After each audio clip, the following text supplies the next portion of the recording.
Hanukkah Sameach. Viva la Virgen de Guadalupe. Blessed solstice. Merry Christmas. We are in the midst of rocketing through the winter holidays, deep in the season of celebrations that span cultures and continents. This is the time of year when we're invited into the rich stories of loss and rebirth, of despair and hope, and of resistance to oppression, and the miracles that bring light back into the world in one form or another. Contemplating miracles is a fraught prospect for Unitarian Universalists in the best of times. Especially in the Midwest, we tend to hold the discrepancies of unexplained things at arm's length and regard them with a certain amount of suspicion. We want the cool logic of science and rational thought to offer a reassuring explanation that helps us categorize an experience into something predictable and reassuring. Maybe it's different elsewhere, but up here we often bring our scientific scrutiny to bear, perhaps resisting the possibility that we might not have a tidy way to explain the world around us, whether the events took place this morning, or thousands of years ago, or indeed back at the beginning of time. It's part of our Unitarian heritage, I think, those stalwart white intellectuals that pass down this urge to explain away mysteries until there's nothing left to wonder at. We forget sometimes that mystery and wonder were an integral part of what drove those historic Unitarians to grapple with their awe of the world around them. And of course, the Unitarians weren't alone in that. It's the business of religion to contemplate the incomprehensible, to put words to that which can't be explained but only experienced through movements of the spirit, exploring the long and winding hallways of the heart. There's something about letting ourselves dwell in mystery and awe and wonder that still draws us as human creatures. And so we humans try to create pathways for that journey of the spirit, and we call them stories. This is a time of year when the old stories resurface again. The story of a grieving and struggling people, weary to the bone from battling their oppressors, who are digging through the ruins of their sacred space and find that their holy lamp does not hold enough oil to stay alight until they can make more. Or the story of a time when the colonizers and the people whose land was occupied were struggling to find ways that they could share an understanding of the holy. And a message from the Divine Mother came in a way that allowed peace and wonder to blossom. Or the story of a cosmos that slowly tilts us away from the sun until food cannot grow and water freezes solid and our frail human bodies shiver with cold, and we huddle around the fire as the nights grow longer with each turning of the earth until we wonder if the light will ever return. And there's the story of a young brown-skinned woman, unmarried, chosen through no conscious efforts or intentions of her own to bear the hope of the world in the form of an illegitimate child, in an occupied state that would try to take that child from her arms and extinguish that light. These stories resurface every year, remembered and celebrated around the globe across languages and cultures and continents. They are stories of struggle and wonder and awe, and they were never meant to be explained away with logic. That isn't why they persist. They don't persist because they're factual, but because they're true. These stories persist because they answer our deep human need to keep mystery in our lives, and they give us a way to grapple with our deepest fear that the light will go out and not return. Across space and time, these stories all assure us that the light will return and hope will be restored. A year ago, we thought we'd be living in a different world by now. A year ago, masked and distanced, and in many cases unable to see our loved ones for the holidays, we turned to virtual options to close the distance. And then, like a Christmas miracle, the vaccine was announced, And like cave dwellers emerging into the world from an underground lair, we were dazzled by the return of the light. By spring, the mask mandate was lifted, and for a time we knew the return of hope. And yet life is rarely smooth, and stories never unfold in a straight line. No matter in what part of the country you spent the last 2 years, you've known the draining roller coaster of constant risk assessment. You know the exhaustion of following the constantly changing landscape of the pandemic as new variants have emerged and spread around the globe, and perhaps you even know the sting of loss after losing someone to this seemingly unstoppable disease. You know how it feels to have your hope disappear and wonder if it will ever return.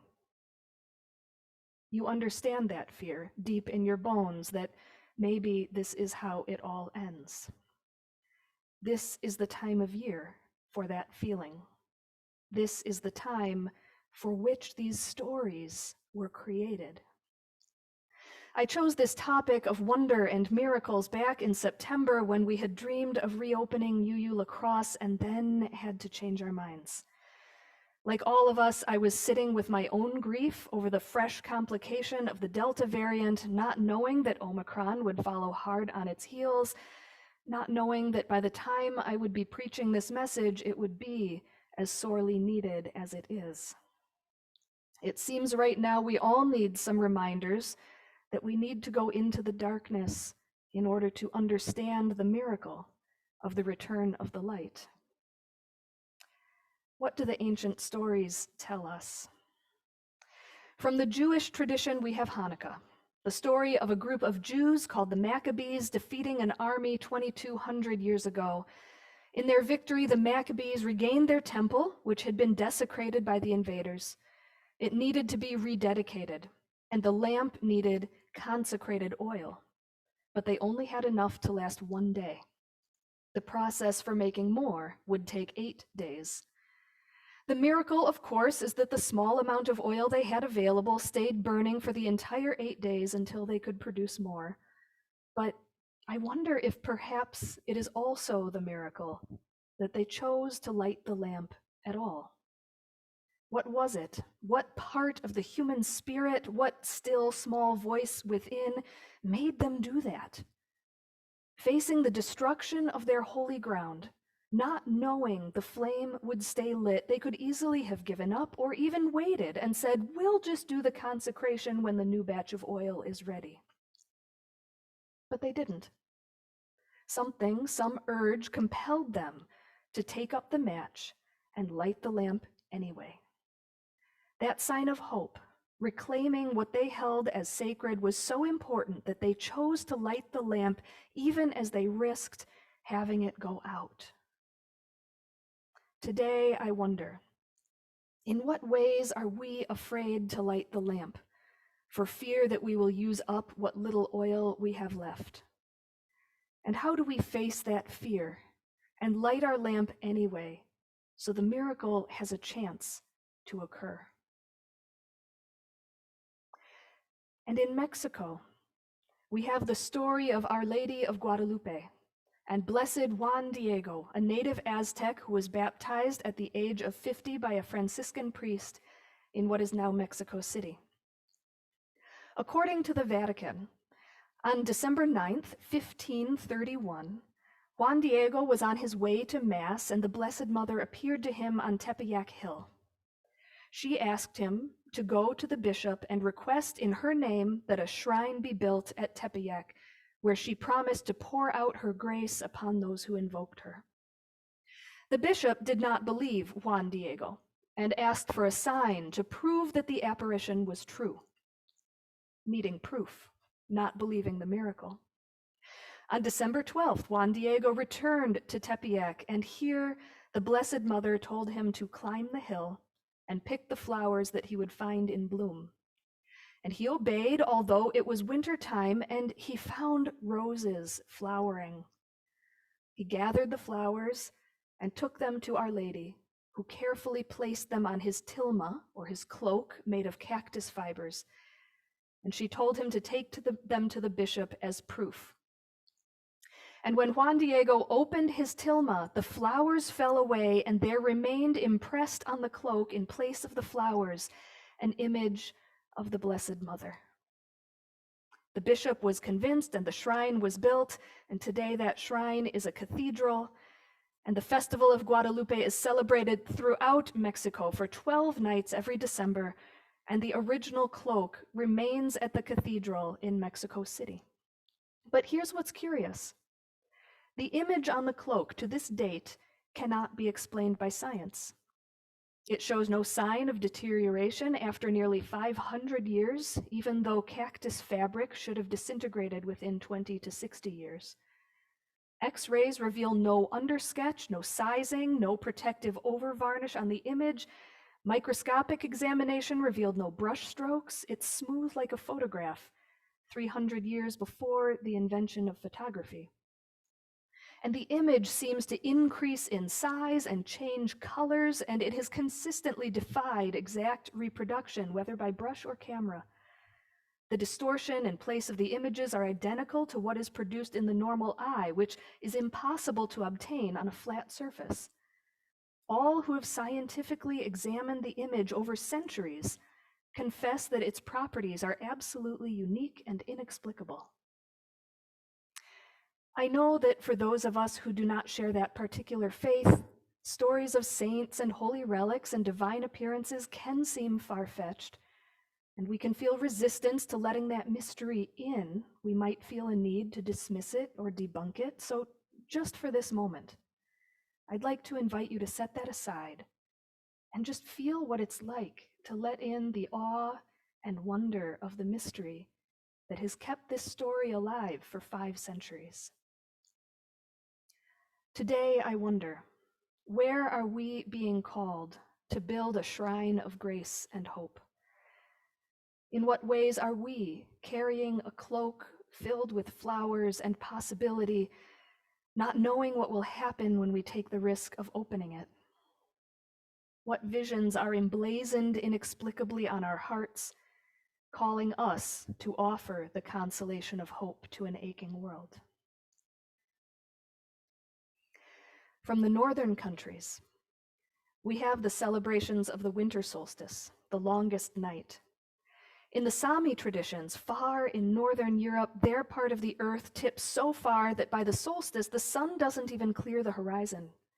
All is frozen and dark, with nothing but the moon and stars to light the land. It can truly feel like the light, the life force has disappeared forever, abandoning us in a frigid land of ice and snow.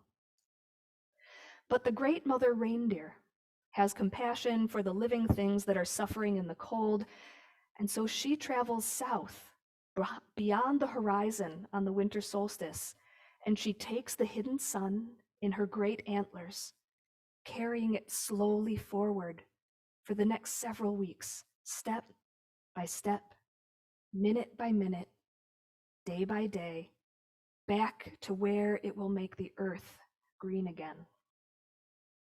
The solstice is a time for rest and healing, for contemplation and reflection, for gentleness and compassion and kindness. It's a time to let go of that which isn't serving us, to release the patterns and habits and grudges that are holding us back, and to dream ourselves into the people we want to be, so that when the call comes in the spring, we are ready to jump up and live again. Today, I wonder, in what ways might we embrace the darkness of the season rather than fear it and resist it? In what ways are we frozen and longing for the return of the sun?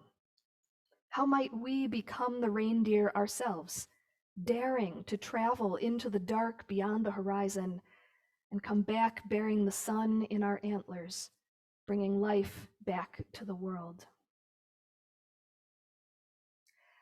And of course, there's the story that began in the Middle East and now is at the center of much of American society, both religious and secular. It's a story of Mary learning she's carrying a child who will be called King of the Jews. It's the story of Joseph stepping up to support and father a child that he did not conceive. It's the story of wise sages humbled by the innocent and of angels heralding the birth. It's the story of the infant Jesus, born illegitimately into poverty, and it's the story of a family on the run from agents of King Herod who have been ordered to kill this child before he can spend his life resisting oppression and leading people on a path of love and compassion. Today, I wonder, what unexpected blessings are we carrying, gestating until they are ready to come forth and change the world? What good news are we ready to proclaim? How does this story live in our daily lives as we face the Herods of today, the corrupt leaders who would betray the hope of the world? And still, these are all religious stories. So where do we turn to for hope and wonder and awe when we want to seek outside of religion? And of course, we turn to the miracle of science. And for that, my favorite place to go is NASA. This year, in 2021, did you know humanity touched the sun? We flew a probe right into the corona and stayed there for hours and did not get destroyed, rewriting the ancient story of Icarus. And the probe is still there, spiraling around the star at the center of our solar system and sending unprecedented data back to Earth. How's that for wonder? This year, in 2021, we found a giant black hole that exists where it should not, kind of like finding the wreck of the Titanic at the bottom of a pond. And astronomers have no idea how it got there.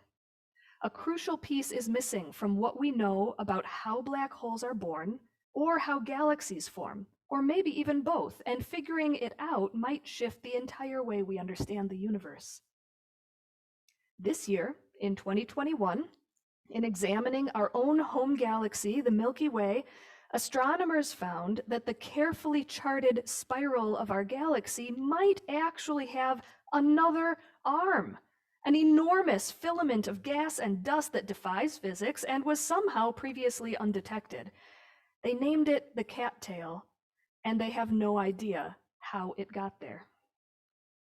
And this year, on Christmas Eve 2021, no less, there is a rocket launch scheduled that will push into space a telescope that's been under construction for over 25 years and is 100 times more powerful than Hubble. It will fly 1 million miles away from Earth, and the data it collects may tell us if there's life on other planets. And it will show us the very first galaxies and stars created by the Big Bang.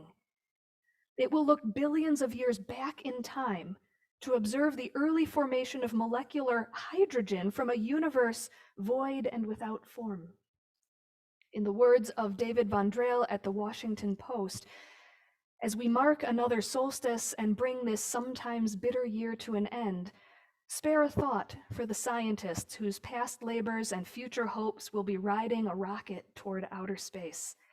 Fingers crossed as their best efforts are tested beyond the point of no return, and their instruments power up to train an eye on places and times never before glimpsed.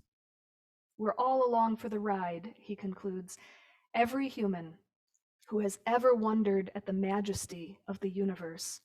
Every person who feels grateful that from dust and gravity and unseen matter, everything good and beautiful and true in the world is somehow made.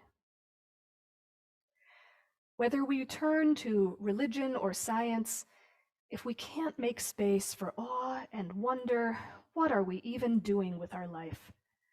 Over and over, I've found that opening ourselves to other beliefs and scientific discoveries makes us more in awe, not less, more connected to wonder, not less, more open to the possibility of miracles, not less.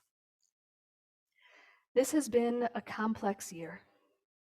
This is a year where the good news has been announced, and still we are waiting for something wonderful to happen.